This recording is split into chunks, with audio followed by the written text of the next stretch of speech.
think the character of the choir director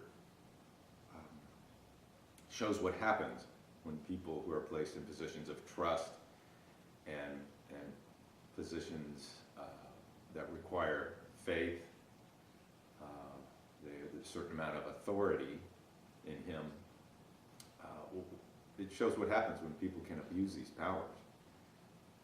And certainly the choir director wants, he wants Jacob to do well, but he's gotten to the point where he's given up on Jacob. I hand Jacob the disc with the scales on it. I tell him to go practice the scales, and yet I don't think Jacob will ever get it right. I've given up on Jacob. And how does that affect Jacob? In a number of the scenes, there are things in his past, there are things happening in the present that drive him over the edge.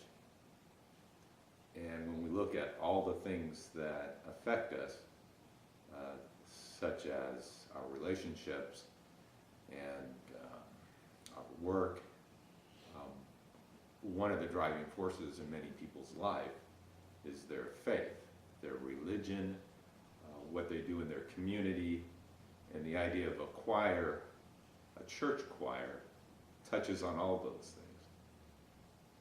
things. If Jacob cannot be sustained by his faith, if Jacob cannot be sustained by what he's doing in his extracurricular activities on the choir, where does that leave him? It's one more piece of his life that is no longer working for him. It's another piece of his life that is a failure.